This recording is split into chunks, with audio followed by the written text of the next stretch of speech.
Gooner Kyle.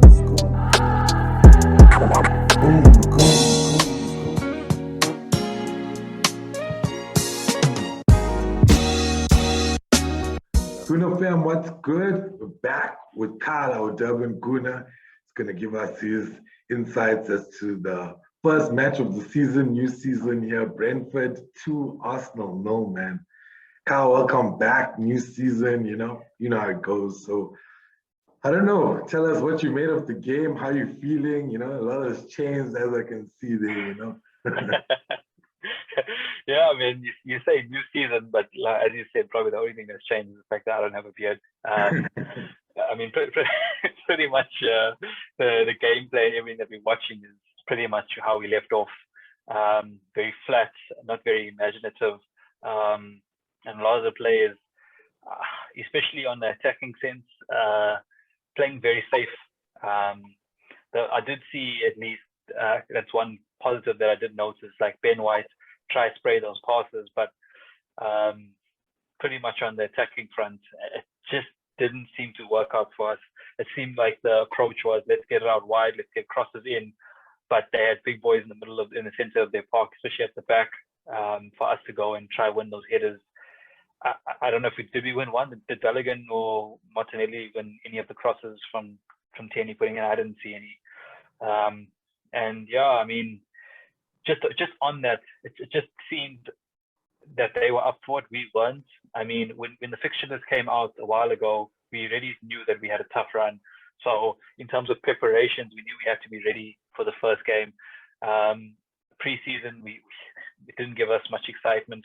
Firstly, even the signings didn't give us much excitement because, I mean, yes, we got Ben White, but everyone kind of had the feeling that, yes, we're getting in Ben White, but at what cost? Are we sacrificing other positions? Which, if we go back to it, we were third best defensive team last year. So did the centre-back position need to be strengthened at the risk of other positions not being strengthened? And right now, that doesn't seem like it was worth it.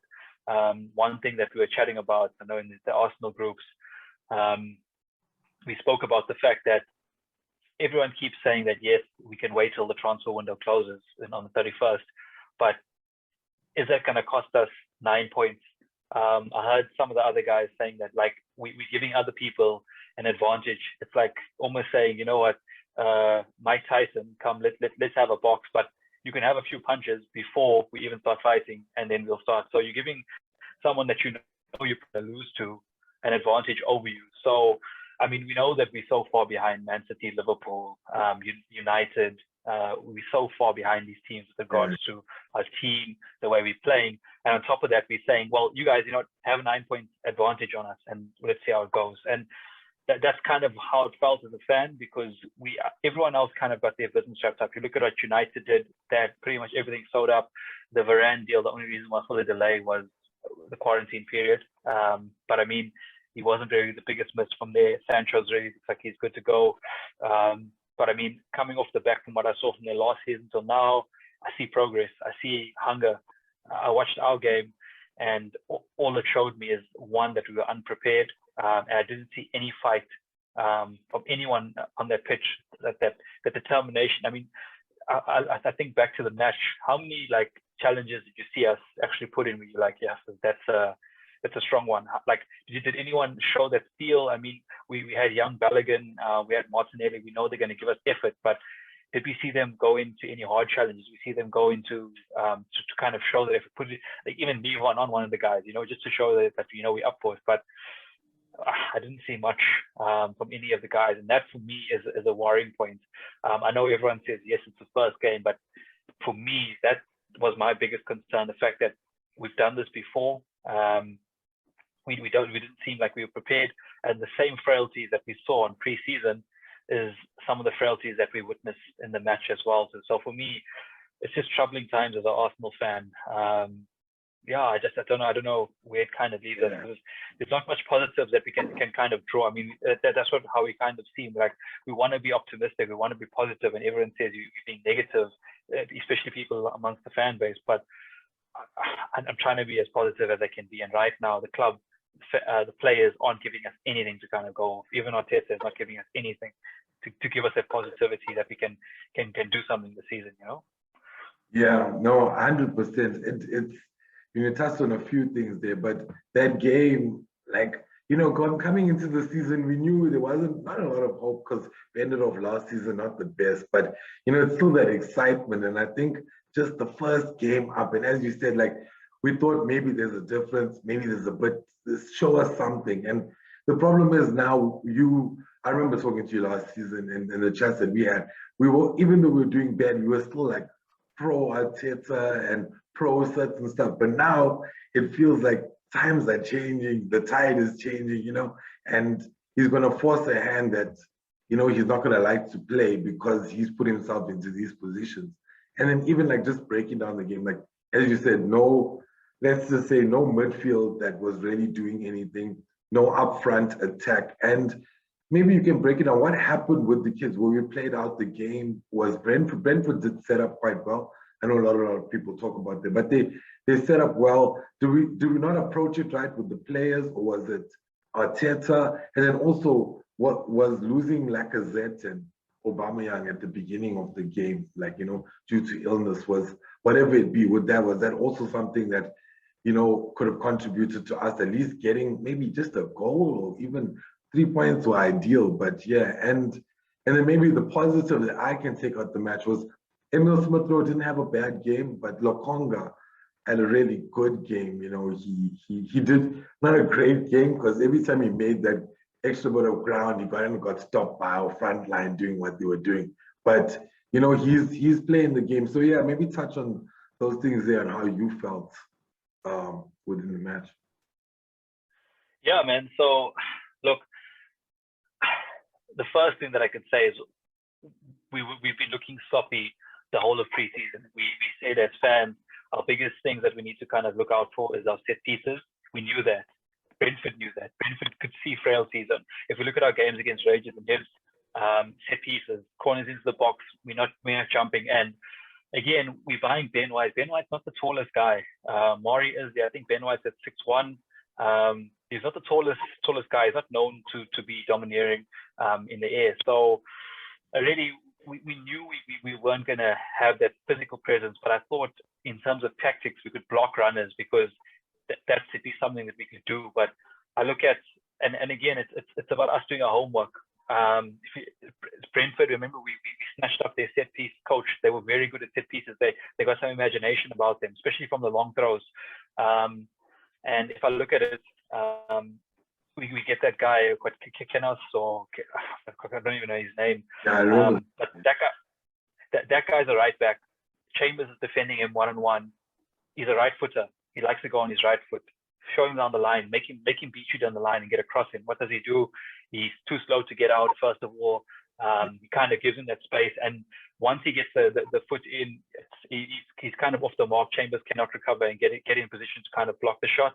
And then as well, I mean, I don't even like speaking about the keeper, but honestly, you can't get beaten at your near post like that. Yes, maybe he's unsighted, but he's too far over. There's no way that you can get beaten where he wasn't even close to making a save in the near post. Maybe he was anticipating to go across to his left-hand side, but again, it's a calamity of errors that we kind of have in that position. And again, if we look back to even before, yes, we can say the ball might have gone out of play. I understand that, but look, before the goal happens, there's a lot that needs to happen before that comes in. There's no one out there as well assisting Chambers from there. Everyone's kind of set in position, trying to push out. So, I mean, positionally as well, we horrible. I know Chambers doesn't do the best about clearing it, but maybe it was a better thing to kind of just try clear it out the line, get a throw in as opposed to try keep it in play. I don't know. It was his weaker foot that he did try get the clearance out, so maybe he doesn't have much control on it. But again, there's so much time for us to kind of correct the issues before they score their goal. And again, the other thing that I think about is we know Brentford haven't been in the Premier League for years. So, and they've always been close to kind of getting a promotion, kind of missing out. We've heard about their talent in the Championship. We know that they've got some good players like Ivan Toney and them. And I just feel we knew that they were going to be up for the game. So why could we not prepare our players for that? And look, to be honest, when I first watched the beginning of the game, I did think and this is something I've heard, is Arteta's working on very technical sessions with regards to playing the ball out the back. And I can say I've seen something of that sort, but at the moment, I think our confidence took a knock, especially when we went back to our very slow playing out the back, not very inventive. Because before, I remember like early on and what I love about Samuel Okonga that you touched on, his first touch is always setting him up to move forward. Yeah. So for me, that's a huge positive because, again, players like El Neni, he'll play the safe option. The safe option is played back to goal, which tends to put us under more pressure than we need to. He's very brave on the ball. He takes risks, but I like the fact that he's positive, especially for a youngster making his debut in the league. That's definitely a positive, like you mentioned, that we can take away.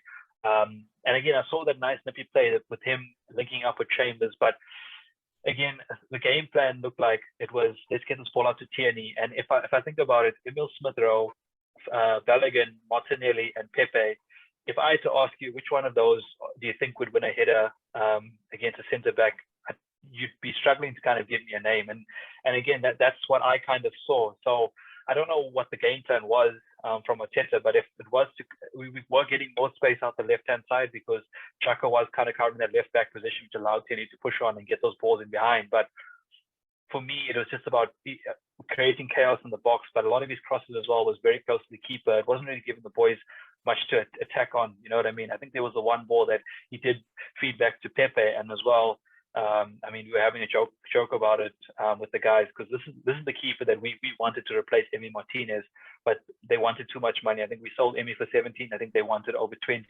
to take away the keeper. David Ray is a good keeper. I think he was in the Barcelona academy as well. He was a Barca player back in the day, but he knows a good keeper, good at his feet.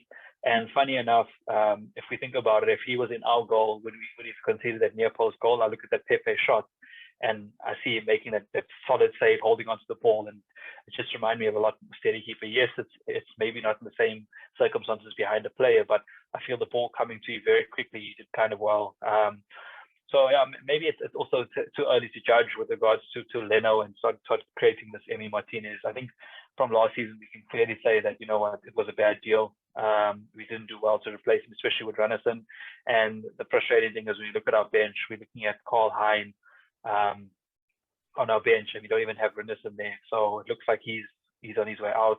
We're struggling. We need to get honestly a better keeper to kind of challenge Leno right now, because right now his performances aren't up to par. But yeah, my positives on it is I can see some substance with regards to us passing, but I don't know. It does look like we are lacking confidence right now. And the crazy for me is I always used to believe, and a lot of the fans used to say, you know what, give Pablo Mari a chance. We always used to kind of say, you know, look, this might be the issue. But I've been looking at preseason. I've seen him now in this first game, and he's also looking very shaky. I don't know what it is, if it's mental, because I know he's had a lot of injuries, and I don't know if that also plays into it a bit. But definitely someone like Gabriel Magalhaes is definitely someone more physical to kind of win those balls in the air. And yeah, the other thing is, I mean, it's unfortunate with regards to the fact of the Orba and Lacazette being out. But when I looked at the lineup, I thought we had enough firepower. Fans were calling out last season for Balogun to start ahead of Eddie Nketiah because Lacazette and Aubameyang even weren't working up top. So let's play Balogun in the Europa League games, give him a chance. And this was his chance to kind of see how he does fare up. And I do think, looking at it now, it almost seems like it doesn't matter who we kind of play. People are shouting for Martinelli as well to play on the left over Aubameyang as well. Same story. Need to give him game time. Again, it could be fatigued as well. So let's not just write him off just yet. But from my point of view, it just seems it doesn't matter what players we play in certain positions. It's our tactics that are kind of off. So if I look at what Brentford did well, they know how they play. They play on the set piece. They play on the counter attack. They play to their strengths. They got Ivan Toney. I think he won probably. I'm trying to think. I think it was probably one header that I remember Ben White winning against him. The rest all won by him. Getting the flick-ons, causing danger, and with the two players up top, runners going in behind the flick-on. It looked like that was their strategy from the get-go. And the set pieces, we know that. And that's them playing to their strength. Now, if I look at our team, what's our strengths? Why do we not set up? I understand Arteta wants to play this type of way. It's his philosophy. He might have lunch under Pep or whatever else, but if you don't have the players to execute your philosophy, one has to change. Either there's no way you're going to ship out all the players. So a lot of fans have been talking about, going back to the three at the back. We won a trophy under the three at the back. It's how we steadied the ship towards the end of that season as well. So maybe I don't know if it's time to kind of go back to that. Because the other thing that I noticed, I don't know if you picked up on this, and it's actually crazy. I looked at our bench, and we had Ainsley Maitland-Niles, Cedric, and Bellerin all on the bench. And what happens when we need someone to sub for Chambers? We end up bringing on Nuno Tavares as a left back. So it's crazy. Again, it's I think we in a stage now where we're trying to clean up issues that were kind of there from previous regimes. So a lot of these players like Bellerin, they've been signed to long contracts when they've been performing, but now it's at a stage where they're normal performing and we're battling to get rid of them. I saw articles saying that we need to ship out Bellerin once out, but apparently the club haven't received a good deal. I'm actually happy about that. The club's actually standing firm and getting good money for these players, because it always seems, and you can correct me if I'm wrong, it seems like whenever Arsenal go out and buy, they pay over the odds. Whenever Arsenal go out and sell, we sell cheap. And again, I don't know why or how that's happening, but the fact that we dug our heels in with Chaka and say, hey, you guys go fork up the money, I'm happy about that. The only thing is what I don't understand is Roma is so keen on the player, why doesn't they fork up the cash on him? Because the reason why I'm saying they had the cash on them was the fact that they go out and spent 34 million on Tammy Abraham. Even though it's installments, we would be happy to take that money in installments for Chaka, 100%. So the excuse over money or whatever it is, it just seems like people are trying to screw us over in the market. So I'm happy that we stand firm on that part. But the other issue that you have is you have these players that aren't performing. So why would teams be interested in them? So I definitely think this like where we kind of headed is not a great place to be in. And yeah, I think right now it's either we need to do something to kind of see the shift and win football games. We've got Chelsea coming up, and we've got Man City, and trust me, they're not going to be any easy fixtures as well too. So yeah, man, it's not a lot to look to be positive about. To see that we also linked with Odegaard, who I enjoyed him last season. I liked how he linked up play and everything of that sort. So yeah, I mean that's the one positive that I have right now. Yeah, no, I think one of the main points that you said there was on the bench, who was on the bench and kind of what was his changes, bringing Nuno on and Saka. But the main thing was in that game, we went down 2 goals. The first goal was poor. As you said, Leno should have done better. Even the second goal, he could have done something. Even they were saying there was a tug on him, but there was not kind of much excitement in the box to even let the referee check. No one really raged or anything, just let the goal stand. Then for us to come on and change the game, we have, it looks like we have no one to do that, or whatever he has in his mind doesn't really follow through. And it's quite worrying, because what do we do in those types of situations? Brentford, we're going to go down, whether it's Brentford or anybody, but we're going to be able to change the game. And that's the scary part for me is, yeah, Aubameyang and Lacazette's missing, so that they could change the game potentially. That's why I was happy to actually see the lineup, just like you, Baluga and Martinelli, even Pepe starting and Emil Smith-Rowe, because that could potentially be our future. It's just that we know they haven't always. It looked like you could see they haven't played together. You know what I mean? They were a bit shaky. Second half looked a lot better than first half, but you could see, okay, it's fine. We tried them out. Let's change the game now. And Saka came, did a bit, but it's too little, too late. I felt like there was too much of pressure on Saka, So I don't know, we have Partey coming back, Gabriel coming back, and Nketiah coming back, which I don't know if that counts. But what I'm trying to say is, or going to the question is, what do you think is the potential for our team considering what we have? And then does that warrant us actually going into the last 2 weeks of the transfer window to get these players that we need, being, as you're saying, an Odegaard or somebody that changes the game, or whatever it be. So yeah, what's your view on that? Because obviously you would have seen the same thing. You want to see that impact, that first sub or second sub has to be an impact, and that was Nelson. So it's not that he's a bad player. It's just that he needs to do that for a consistent amount of time to say he's an impact player. And it's quite unfair on him. But yeah, I just want to like get your gauge on how you're feeling about like if we have to change a game and what do we actually need to change a game, in certain instances like this. Yeah, 100%. So, I mean, let's look at this. I mean, I watched City play Spurs. Even though they weren't winning the game, I look at their bench and they had players like Bernardo Silva, Kevin De Bruyne, Kyle Walker.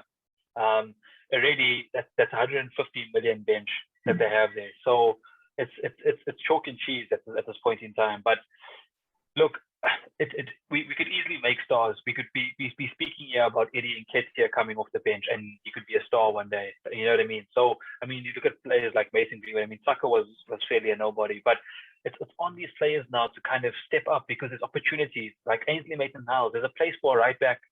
We need a pacey, physical right back who can get up and down the park and be good on both ends. There's a place there, and it's on them to kind of like take this invitation. But it just seems like, I don't know, there's no more fight left in these guys anymore. Because if I was Ainsley and I want to make the England squad, again, how many right backs did he pick in the first place? You know you can make it in as a utility player there as a team. Like if I want to make the England squad, not going out on loans, play at Arsenal, play at right back, hold down the position because there's places that are available. Chambers was there because in preseason, honestly, he was our best right back, but he gets ripped to shreds whenever there's pace, and one of the issues that we also need to realize why it's also tough for him is he always defends without Pepe. Pepe always leaves him out to dry sometimes. He's a very attacking player, but he doesn't work as hard back. If you look at the left-hand side, we know Gabriel Martinelli works so hard. Why do you think Kenny doesn't have any issues? Yes, he's a better defender. He has pace, but at the same time, there's someone that's always checking back and covering for him. If you look at Chambers, a lot of the time he's getting overlaps on that end, and a lot of the defenders have to shift across onto that end to kind of cover him because Pepe is either high up the park. And again, is that down to tactics? Is it the manager wants him to stay high up the park and pressure it? But once they beat that press, he has to get back, or we have to find someone that's willing to get back. So again, for me, I mean, you speak about like where we're going. It's on now. Look, the other thing that you have to consider is if we look at our team, who we have now, we have Samuel Okonga, Ben White, who's new. The rest of the team is what finished 8th. So right now we have an 8th best team and a player, Ben White, who's going to replace David Luiz, who probably is slightly better than David Luiz. We have Samuel Okonga, who's still young. Maybe he's going to take over the Ceballos role for now. And then again, if I look at it, the other person that we're also missing now is that Odegaard was with us last season for the last 6 months. So there's still Odegaard to come in. And I mean, even if I just had to end with just that team and make no other signings, essentially that team is what finished 8th last year. So we need something else. We need something different.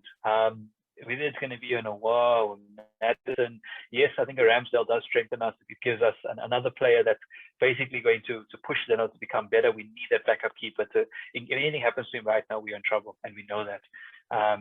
Especially going to Chelsea and the Man City, it could happen in training. The guy could take a knock. So it's not a great position to be in. So if we can kind of wrap up the Ramsdale, I think it puts pressure on Leno, knowing that he's not going to be the keeper for the rest of the season. I mean, he knew that last season. I mean, was Renison going to take Obi's position? No. So he was kind of safe, and I think that led him to not improve. That you hear this chatter about he's not happy and he wants to leave. Honestly, if that's honestly the case, it points back that we made the wrong decision. That a year on after keeping him, he decides to leave us. So there's a lot of things that's wrong. But right now, the recruitment kind of needs to come through. But again, if we look at our teams compared to the Chelsea team we're going into, we know we're going up against Lukaku. How do we prep? How do we play against a team that's going to split us wide and have runners running through the middle of our park? We're probably going to need to play a lot of more agile midfielders. And I mean, I look at the sale now of Willock. Willock would have probably been perfect to play against Sam because he can kind of get around the park better than Chaka. But again, we need to understand that they're going to try to split us out wide. It's how they beat City. It's how they beat us in the other leg and have Harvard and them running through the middle and feeding balls out wide to Werner to kind of counter-attack us. So, look, if I look at things on paper, they talk about Lukaku. But again, I remember Lukaku at United. I don't remember us threatening us. I actually remember Mavropanos, who was a 19-year-old kid at the time, flattening him, and he actually got injured in that game. So, again, I know he's a lot more progressed player, but I think we have enough to kind of deal with him. It's just, for me, does our midfield hold up to their midfield in terms of running power? especially when we get split out wide. I definitely think this is probably a game for me when I play Ainsley. I think he's more agile. It is that he's fed up with the coach and doesn't want to play, because that's the only reason why I can't understand why he doesn't start.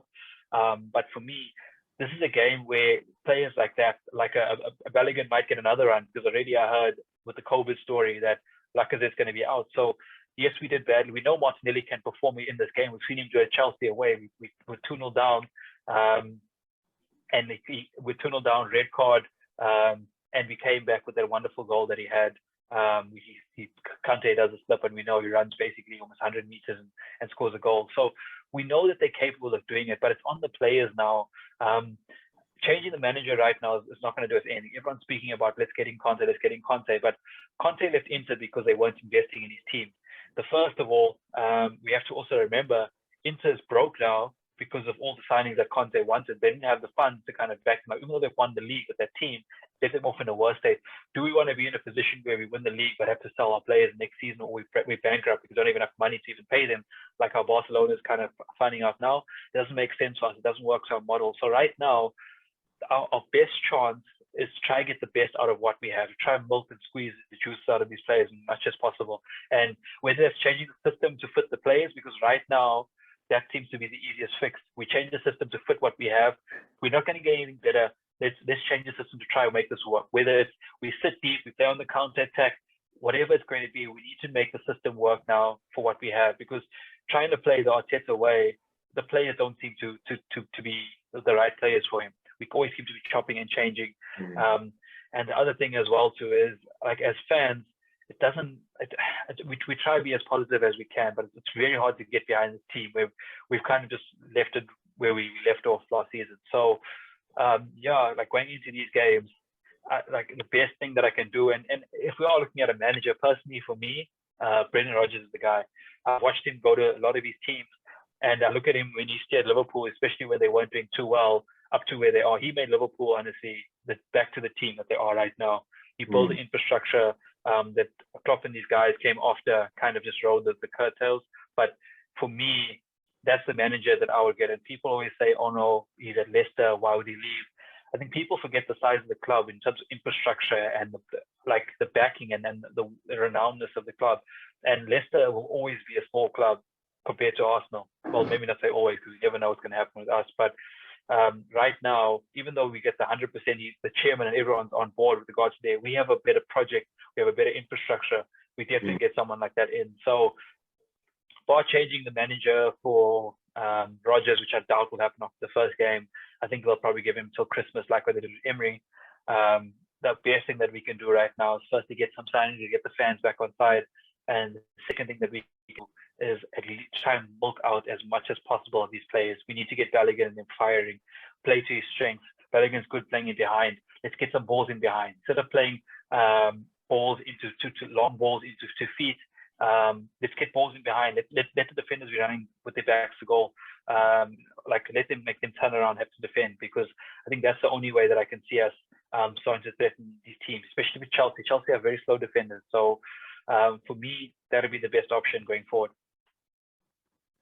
Yeah, no, definitely. I think that's needed. It's either a system change or they finally did figure out how to use Arteta's tactics by playing the ball through. That's what we've been asking for, I think, from day one, just play it in behind. Aubameyang's last season, Aubameyang wasn't the best because not getting balls through to him. So, yeah, but you did mention a few players that you want to see come in. And then, obviously, now Brentford being done, and you were saying we've got Chelsea and City. So, actually, the next 5 games are quite tough. I think we have Brighton or Norwich, Brighton, something like that. So it's not an easy run. Yeah, it's Norwich. So we got Chelsea next at home, our first home game with fans. What do you think that's going to be like with the fans being there? You think they're going to be happy or a bit mixed emotions? And what do we really need to get a result there? Like just a small preview before the match. What do you think we need to get a result? Because Chelsea are playing some crazy football right now. Not the best looking, but they're getting results and they're getting the job done. And it's actually quite annoying to see. But maybe we can pull one over them. But yeah, you did mention a bit just now, but just to see what do you think? What's your vision of how we can win this game? So firstly, look, Chelsea, for me, are title favorites over City. The second favorites that I would also put down would actually be United this season. So look, off the back of their Champions League final boost the team, and then again what they go and do, poof, brand new signings, let's go. So it's very easy as a Chelsea fan to kind of get behind them. So first things first, it's going to be a derby. The emotion's going to be running high as well.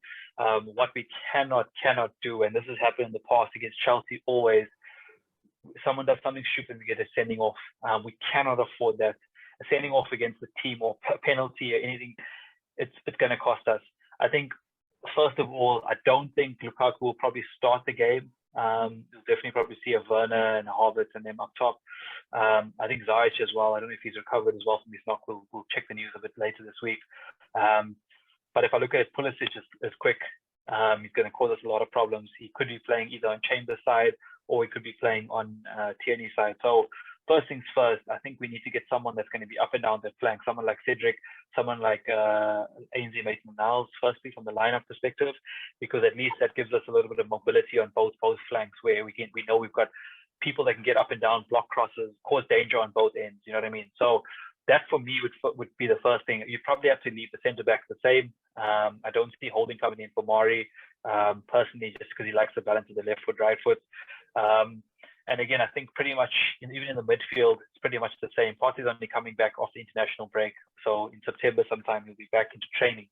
So it's going to be a while before you see him. Maybe even like mid-September or even end of September, he'll start getting some game time, some runs. So we're looking like we're going to get Sambi back in. So it's pretty much almost the same lineup, if I'm picturing it like that. Bar if Odegaard comes in, he can play a part. Maybe he starts him. I doubt it, but it seems like it's pretty much the same lineup. The only thing that's different, I think, we might get a Saka start, which means that maybe Martinelli up top or Balogun. So that's the only changes that I see. Yes, it's a lot more attacking intent from my side, but I think, you know what, where we kind of at now, I think even walking away with a draw for the first game will definitely be a positive. I think if we look at it in the long run, but it doesn't give us much hope going into City as well, where we've played 3 games and we're potentially looking at only 1 point. So if we can, this would be a great one for us to win. Definitely could boost the squad going into the next week's game. But definitely, I think, I would like to say a system change, but I don't see that happening. So I'm hoping that learning from the Mind series games that we had, preseason games, we can see how Chelsea plays, and we can kind of prepare for that. Especially now, the fact that we can have a lot more breaks between our games, we can start prepping for games a lot better. I'm hoping that's what we can start to do right now, because at least if we can prep for this game, I think we can get some infrastructure in place and hopefully get the players on side. Because one thing you touched on, like fans getting back in the stadium, if Arteta played the way he played last season, and if we were at home against Brentford, there would have been a lot more boos, and that starts creating a lot of attention, negative attention. I mean, you see in the news this week, the Rwandan president, the guy who sponsored our sleeve sponsor, and funny enough, we extended it for, I think, a further 2 years with the option for another third one. So they're giving us money on the sleeve, and these guys are criticizing our playing styles. This negative publicity is not always great for us, especially when it comes to deals. I mean, another thing that I also noticed, sorry, I'm sidetracking a bit here, but I mean, I go to I don't know if everyone like shops on the Adidas store. I shop on the Adidas store a lot, especially when it comes to Arsenal gear. I want to get it first.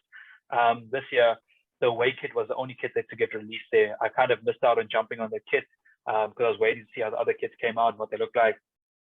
All the kits are sold out right now. So when it comes to the Arsenal kits, firstly, they're not selling any other kits. They haven't released. They haven't got new stock. I mean, I haven't seen the home kit or the third kit being released. I go look at United. United on the day their team viewer blue kit gets released, their third kit, it's on the store already. So I don't know if that's a deliberate thing by Adidas, or they haven't been producing as many shirts, knowing our performance aren't going to be this great this season. So I don't know what's happening there. It's definitely not a positive thing, because I know one thing when and that's one of the reasons why Wenger got fired, is when tickets and stuff like that gets affected. it's not a good thing, especially for the public image with regards to Arsenal. And something that I heard as well is they were saying for the first home game. So we haven't had football at full capacity stadiums for ages now. This is the first home game that we have of the season against Chelsea, a massive game. Apparently, there's still tickets available on general concession from the club, so they haven't been able to sell all the tickets, which is it's showing clearly, because it means that people now are like, you know what, I can do without this. I think with COVID and everything, people have decided, you know what, it's actually not worth my emotions anymore. Because that's what it kind of seems like it's getting to now. So it's also something to be alarmed about, because that's just certain things that I'm just starting to take note of. It seems like sponsors and all that, they get on board. And trust me, when sponsors start affecting the revenue, it firstly leaves Arsenal as a club, the football club, in a worse off position. It starts pinching a little bit on the owners' pockets, which make them start to make decisions. So yeah, it's just something to take note of, especially going into a massive game like Chelsea. But yeah, if we are to get a result, it's on these players to step up right now. I don't see us changing any formation. It's on Arteta to get the lineups, to try get the best out of these players right now before we can. Hopefully, it can come before that fact. But we need to get those signings through the door, get everyone integrated, because something has to change. And whether it's going to be the manager, I don't think it's going to be the players. It looks like the manager is not going to last as long as the players are going to. So right now it's on him to kind of get the best out of these players, whatever it takes. Whether it's change formation, to steady the ship, let's get results, and we take it from there. Because right now, whatever it is, I don't know. It just seems like everything's kind of in shambles right now. Yeah, I know, 100%. It's the scary thing is that it's just the first game of the season, But as you said, it was stuff that's been there, and now it's culmination of a lot of things that's coming to the surface because he's trying his style and it's not working out. So yeah, it's going to be tough, but I'm actually surprised that you're saying that about the ticket sales. That's quite crazy. And I did notice that about the Adidas store. I was looking for the new home kits because I like the red kits. It's like standard, you have to go for a red kit, But then I couldn't find it. But even that, I mean, look at the fact that that's a home kit. It didn't even get released to the store, and now the third kit got released. It's still not on the store, and they haven't even got new stock from the away kit. So that's just crazy. Yeah. My friend also was trying to get a yellow one. I was like, nah, let me get the red first. Then I'll decide between alternate and away. But obviously, I'm going to go alternate because the blue one is looking really good, At least Adidas does that for us, man. They make some nice kits there. So that's a good thing. But yeah, if it comes down to this, and we're at a point where revenue is so important right now. It's like it always was, but now with Barcelona's doing what they're doing and everybody else, PSG's, and everybody's got money or doesn't have money or is in debt.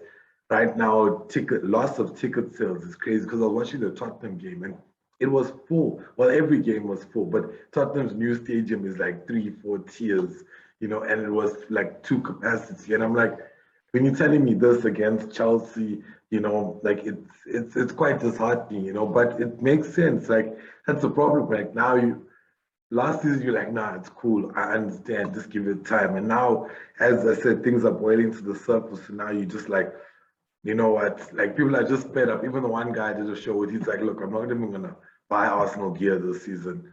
I'm just going to wear black every game. It's like I'm in mourning, and I get it because it's tough, Imagine we know it is week in, week out.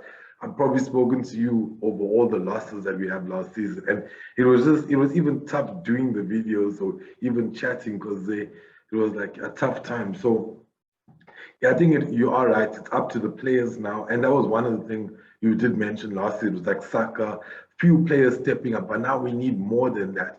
We need everybody to step. And then Arteta needs to realize where he's going wrong and hopefully try and improve it. I think that's one of the issues. It's like with the whole tyranny thing that you mentioned, going to the left and consistently crossing it over, and it's not working. He doesn't have another kind of plan. Okay, let's switch it up to Chambers, try that, or let's go down the center, or let's do it every 3 plays.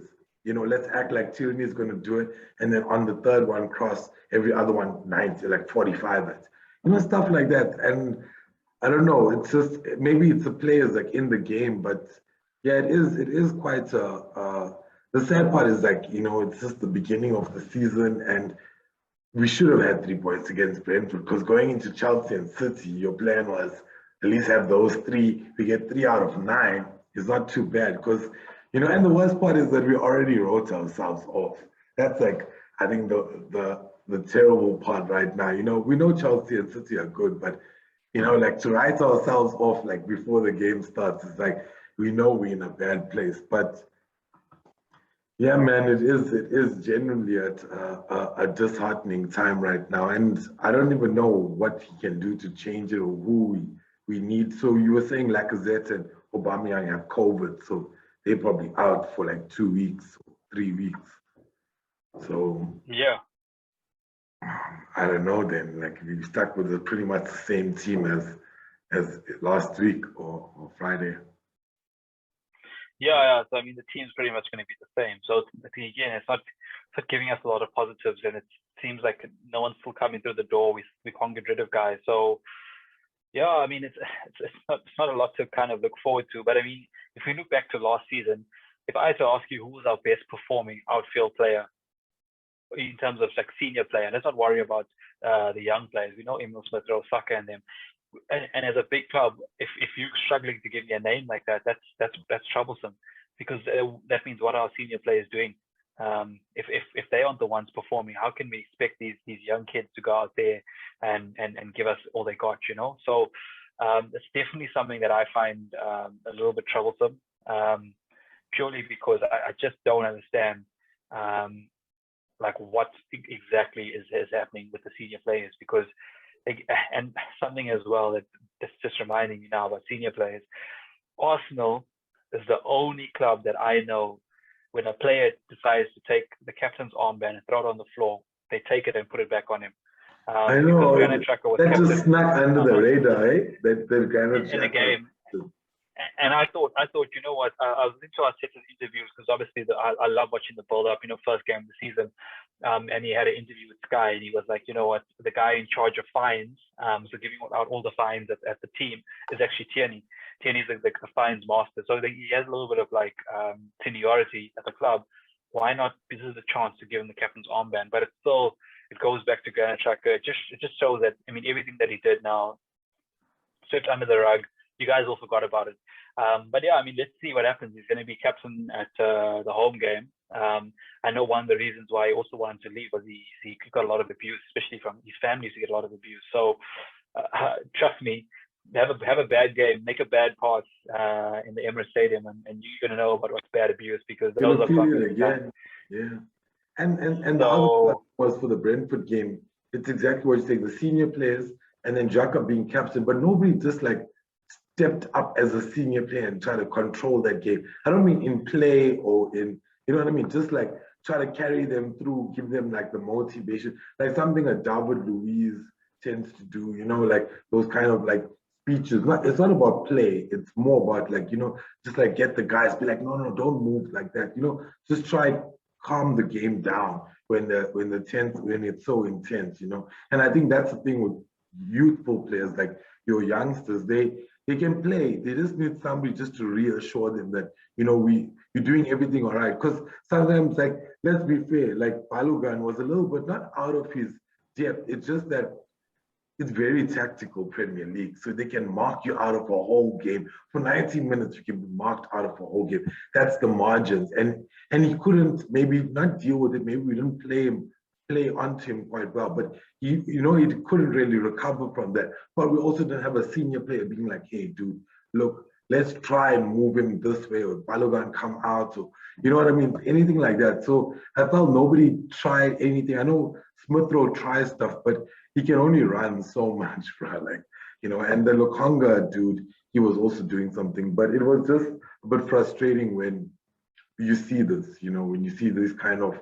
like nobody, the oldest, like Xhaka is supposed to be the senior guy there. I don't even think anybody's been there longer than him that's on that pitch, and no, but look at this. So if I look at the game at Brentford, if I can ask you who was our worst players, Leno, Murray, Chambers, and you'd say Xhaka. what did I tell you already? Our best players on a park, and again too. I love to speak about Arsenal. We are a big club, but what big club has expects the youth to perform and carry them for a season? That had to happen last year with Saka, and it just carried on. So where's the experience? Where's the seniority of the players stepping up? And yes, like I say, I know Orban and them were absent, so can't really say anything about them right now. But my question is, what are the other guys doing?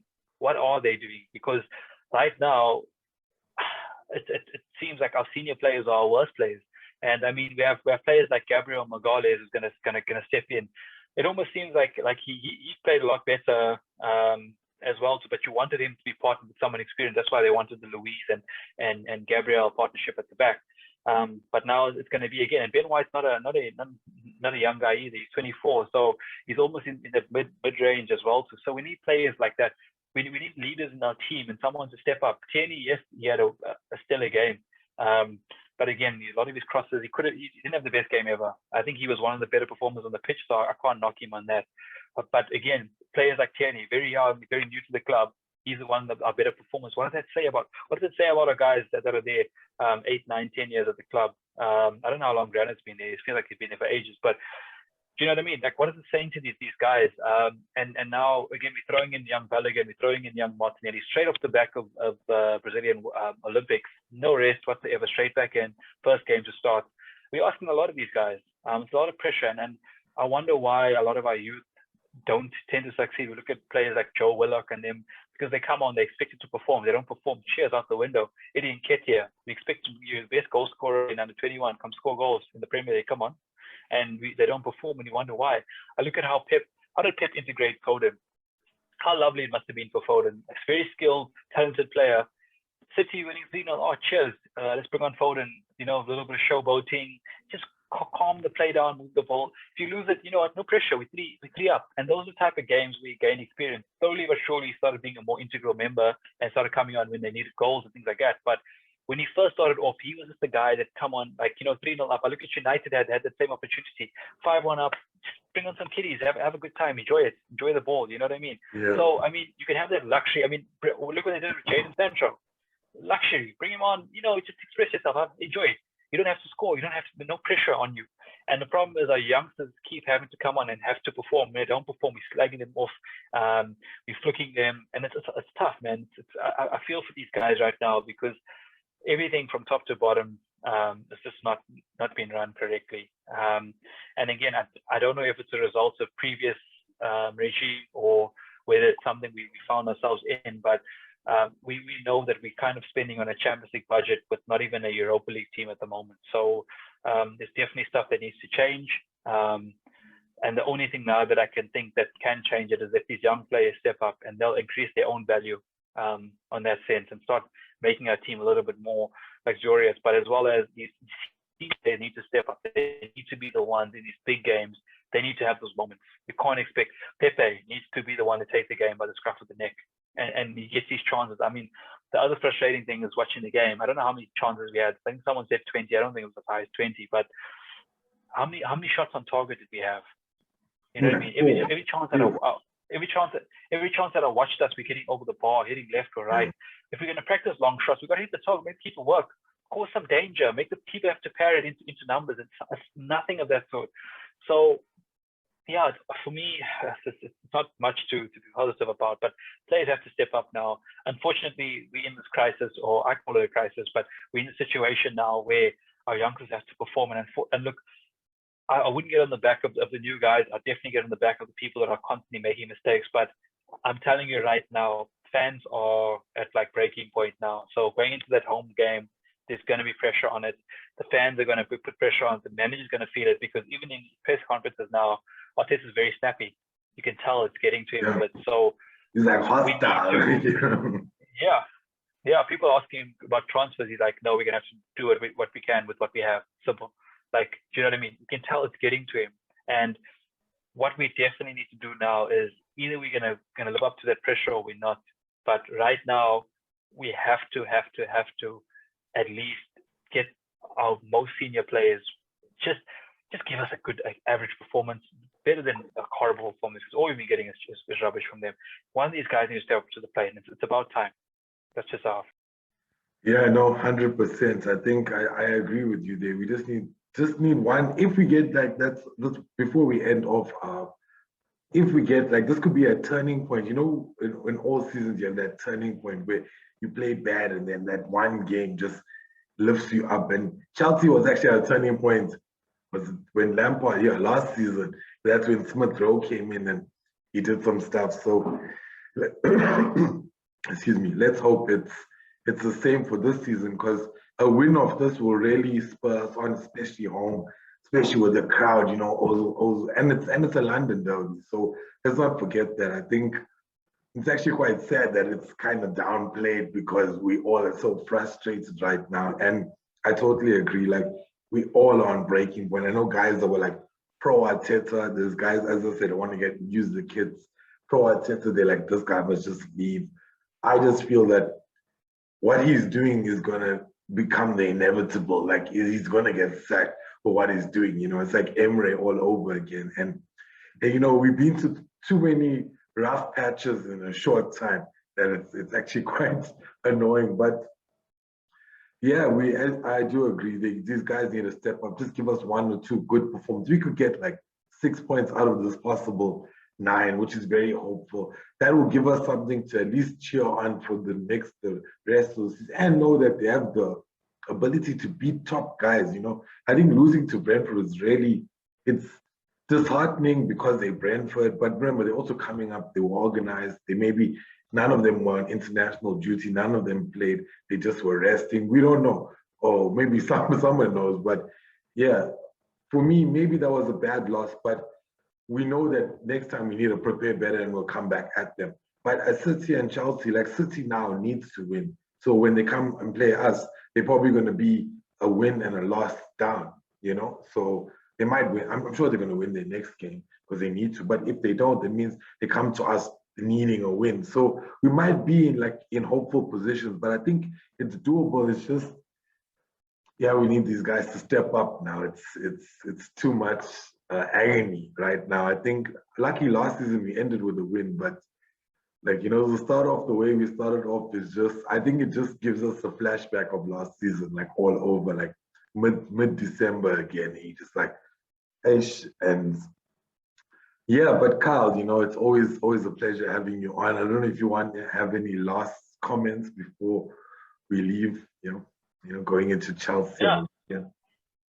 No, man. Look, and one thing as well that people forget is it tugs on our heartstrings a lot. I mean, what made it even more unbearable is you look at our team. We opening game of the season, we do that, and you look at every other top team, what they do. Even Spurs going and beating City. So I mean, what I have seen as well to this, I think it was only 2 or 3 teams. I think it was Newcastle, Brighton, and Liverpool were the only teams to win away. So if that's to follow, I mean, we're playing at home now. It should be a good sign for us to hopefully follow suit. But I think when everyone goes left, Arsenal will go right. So I'm hoping it's not the case. But yeah, we will always back our team. We'll always be watching the matches. But yeah, like I say, for me, it's just I want to see those players who call themselves big players, who have these big egos, step up now. That's at that stage where I'm at right now. On these big name guys like your Granit Xhakas, the guys that want to sign new deals stay at the club. Even after you were clear in intent. I mean, during the Euros, he was really linked that he wanted out. So you wanted to leave, you decided to stay. Show us what you can do now. Step up to the plate in big games. So that's all I want to see. I want to see these guys, and hopefully Arteta got into them after that loss, because it's embarrassing.